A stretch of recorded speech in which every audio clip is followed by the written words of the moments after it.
കൂടുതൽ വാർത്തകളും വീഡിയോകളും കാണാൻ ഈ ചാനൽ സബ്സ്ക്രൈബ് ചെയ്യുക. കൂടെ ബെൽ ബട്ടൺ അമർത്തുക. നമസ്കാരം. ഏഷ്യ ലൈവ് ടിവിയുടെ എപ്പിസോഡിലേക്ക് എല്ലാ മാന്യപ്രേക്ഷകർക്കും ഹൃദയം നിറഞ്ഞ സ്വാഗതം. ഇന്ന് നമ്മുടെ വിഷയം വെച്ച് കഴിഞ്ഞാൽ ജോലി പുരോഗതിക്ക് നമ്മൾ ഉദ്ദേശിച്ച സ്ഥലത്തേക്ക് സ്ഥലം മാറ്റം കിട്ടാനായിട്ട് ചെയ്യാൻ പറ്റുന്ന ഒന്ന് രണ്ട് കാര്യങ്ങളാണ്. അപ്പം എന്താണെന്ന് വെച്ച് കഴിഞ്ഞാൽ നമുക്ക് ഒരാൾക്ക് യോഗമുണ്ടോ എന്ന് തീർച്ചയായിട്ടൊരു കാര്യം നമുക്ക് നോക്കണം. നോക്കിയതിന് ശേഷം വേണം നമ്മൾ ഈ കാര്യങ്ങൾ ചെയ്യാനായിട്ട്. കാരണം ഒരാൾക്ക് സ്ഥലം മാറ്റത്തിനുള്ള സമയമായിട്ടില്ല, അപ്പം അദ്ദേഹം ജോലി കയറിയിട്ട് ഇത്ര നാളെ ആയിട്ടുള്ളൂ, സ്ഥലം മാറ്റം ആയിട്ടില്ല, പ്രൊബേഷൻ പീരീഡാണ്, അല്ലെങ്കിൽ ഇപ്പം അതിനുള്ള സാഹചര്യം ഇല്ല എന്നുണ്ടെങ്കിൽ ഈ പറഞ്ഞ കാര്യങ്ങൾ ശ്രമിച്ചു കഴിഞ്ഞാൽ കിട്ടത്തില്ല. പിന്നെ ജാതകപ്രകാരം കൂടെ നല്ല സമയമാണോ നല്ലൊരു ജ്യോതിഷനെ കണ്ട് ചിന്തിക്കുന്നത് നന്നായിരിക്കും. അതിനുശേഷം ഞാൻ ഈ പറയുന്ന കാര്യങ്ങൾ ചെയ്യുന്നതായിരിക്കും ഒന്നുകൂടെ ഉത്തമം.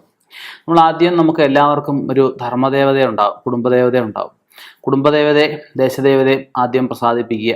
അവിടെ പോയിട്ട് എണ്ണാതിരി, കർപ്പൂരം, ഹാരം, അതായത് മാല, പട്ട് എല്ലാം വെച്ച് നമ്മുടെ ആഗ്രഹങ്ങളൊക്കെ പറഞ്ഞ് പ്രാർത്ഥിച്ച് അവിടുത്തെ ദേവനാണോ ദേവിയാണോ ആ ദേവൻ്റെ സഹസ്രനാമം കൊണ്ടുള്ള അർച്ചന ചെയ്യുക. അതിനുശേഷം നമുക്കൊരു 7 മയിൽപ്പീലി എടുക്കുക. 7 മയിൽപ്പീലി എടുത്ത് നമ്മൾ ഭാഗവതം ഗ്രന്ഥം എല്ലാ വീട്ടിലും ഉണ്ടാവും. അപ്പം അതിൽ ഓരോ താളിലായിട്ട് 7 താളിലായിട്ട് മയിൽപ്പീലി വെക്കുക.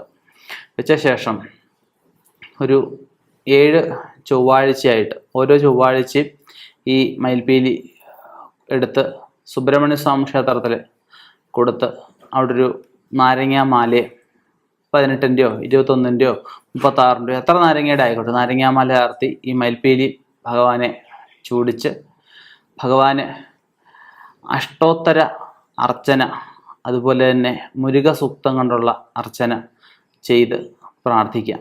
ഒന്നാമത് ചെയ്യാൻ പറ്റുന്ന കാര്യമാണ്. നമുക്ക് സ്ഥലം മാറ്റത്തിനായിട്ട് ശ്രമിക്കുന്നവർക്കാണെങ്കിൽ വിരിഗണപതി മന്ത്രം എന്ന് പറഞ്ഞ മന്ത്രമുണ്ട്.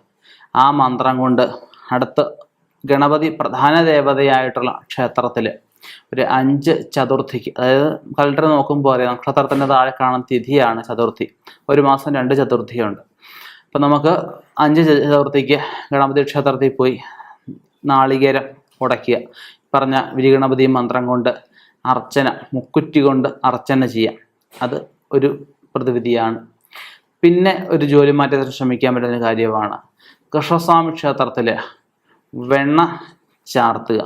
വെണ്ണ ചാർത്തിയിട്ട് ഭഗവാന് തുളസി പൂ കൊണ്ട്, രാജഗോപാല മന്ത്രം കൊണ്ട്, ഗോപാല മന്ത്രം കൊണ്ട്, ഗോപാല സുക്തം കൊണ്ട് അർച്ചന. അത് 7-ഓ 9-ഓ വ്യാഴാഴ്ചയോ അല്ലെങ്കിൽ മലയാള മാസത്തിലെ ആദ്യത്തെയോ അവസാനത്തെയോ വ്യാഴാഴ്ചയാവാം, തിരുവോണ നക്ഷത്രത്തിനാവാം, രോഹിണിക്കാവാം ഒക്കെ ചെയ്ത് പ്രാർത്ഥിക്കുന്നത് തൊഴിൽ മാറ്റത്തിനും സ്ഥാനക്കയറ്റത്തിനുമൊക്കെ നല്ലതാണ്. പിന്നെ ചെയ്യാൻ പറ്റുന്നൊരു കാര്യമാണ് അരി മലരും തുല്യമായ അളവിൽ മിക്സ് ചെയ്തിട്ട് നമ്മുടെ വീട്ടിൽ അടുപ്പിച്ച് 28 ദിവസം കാക്കയ്ക്ക് ഭക്ഷണം കൊടുക്കുക. അത് പിതൃപ്രീതിയാണ് ഈ അരിയും മലരും മിക്സ് ചെയ്ത് കൊടുക്കാൻ ഉദ്ദേശിക്കുന്നത്. കാക്കയ്ക്ക് ഭക്ഷണം കൊടുക്കാം. പിന്നെ ചെയ്യാൻ പറ്റുന്നൊരു കാര്യമാണ് നമ്മുടെ വിഷമതകളെ എല്ലാം കദളിവാഴയുടെ ഇല, കദളിവാഴ ഇട്ടുകൊണ്ട് ഏറ്റവും നല്ലതാണ്. ഇല്ലെങ്കിൽ വീട്ടിലുള്ള വാഴ ഏതാണ് അതിൻ്റെ തുമ്പല അല്ലെങ്കിൽ തൂശനില എടുത്തിട്ട് നമ്മുടെ വിഷയങ്ങളെയൊക്കെ അതിൽ എണ്ണ തേച്ചിട്ട് നമ്മുടെ കൈ കൊണ്ട് ജസ്റ്റ് എഴുതുമ്പോൾ കാണാൻ പറ്റില്ല.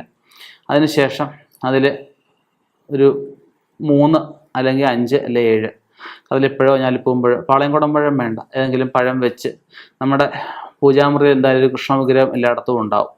അപ്പോൾ ആ കൃഷ്ണവിഗ്രഹത്തിൽ ഓടക്കുഴൽ വെക്കാൻ പാടില്ല എന്നേ ഉള്ളൂ. ആ കൃഷ്ണവിഗ്രഹത്തിന് മുമ്പിൽ ഇത് വെച്ച് ഭഗവാന് ഒരു പാത്രം നിറച്ച് മഞ്ചാടി, ഒരു പാത്രം നിറച്ച് മഞ്ഞ പുഷ്പങ്ങളോ അല്ലെ ഗന്ധമുള്ള പുഷ്പങ്ങളോ അല്ലെ തുളസിപ്പൂവോ ഏതും ആവാം, അതും വെച്ച ശേഷം നമ്മൾ വിളക്ക് കത്തിച്ച് വെച്ച് നമുക്ക് ഭഗവാന് സൂക്തങ്ങൾ എന്തായാലും മന്ത്രങ്ങളൊക്കെ അറിയാവുന്നതൊക്കെ ജപിക്കുക. അതിനുശേഷം മുറി അടച്ച് ഇട്ടേക്കുക. പിറ്റേ ദിവസം രാവിലെ ഒന്നുകിൽ വൈകുന്നേരം നമുക്ക് സന്ധ്യാപ്രാർത്ഥന പതിവുണ്ടെങ്കിൽ സന്ധ്യയ്ക്ക് എടുത്ത് നമുക്ക് ഈ വാഴയില കളഞ്ഞിട്ട് ഇതിലുള്ള പഴം എല്ലാവർക്കും കഴിക്കാം. ആർക്കെങ്കിലും സാധുക്കൾക്കും കൊടുക്കാം. അപ്പം ഇതിലൂടെയൊക്കെ നമുക്ക് തൊഴിൽ മെച്ചം ഉണ്ടാവാനൊക്കെ ഏറ്റവും നല്ല കാര്യങ്ങളാണ്. അപ്പം ഇനിയും ഇതുപോലെയുള്ള വ്യത്യസ്തമായ വിഷയങ്ങളുമായി കണ്ടുമുട്ടാം. നിർത്തുന്നു. നന്ദി, നമസ്കാരം.